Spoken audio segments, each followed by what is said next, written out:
ਸਲਾਮੁਅਲੈਕਮ ਜੀ। ਪਹਿਲਾਂ ਝੋਟੀ ਹੈ ਕਨੀਆਂ ਦੇ ਦੰਦ ਕੱਢ ਦਈਏ ਵੀ ਅਈਏ ਹੁਣੀ ਸੂਈ ਹੈ।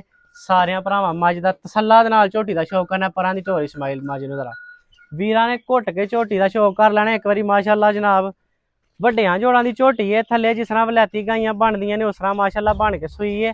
ਪੂਰੀ ਮੁੱਠ ਦਾ ਥਾਂ ਜਨਾਬ ਥਾਣੇ ਨੁਕਸਲਾਮਾ ਨਕਾਤੀ ਕੋਈ ਨਾ ਹੋਏਦਾ। ਉਰਾਂ ਲਿਆਓ ਬੱਚੇ ਕੋਲ। ਸਾਰੇ ਵੀਰ ਤਸੱਲਾ ਨਾਲ ਸ਼ੌਕ ਕਰੋ।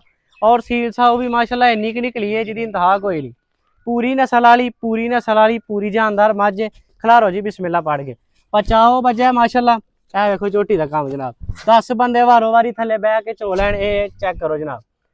ए जे पैलना एनू आंदे जे जनाब नस्लां जुआं नू एनू आंदे जे शरफा। 4 बंदे 5 बंदे वारो वारी बह के आके झोटी पास कर लैन जनाब। हिलेगी नहीं।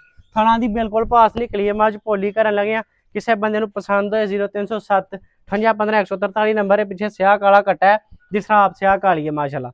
किसी बंदे नू पसंद होए राबता कर ले।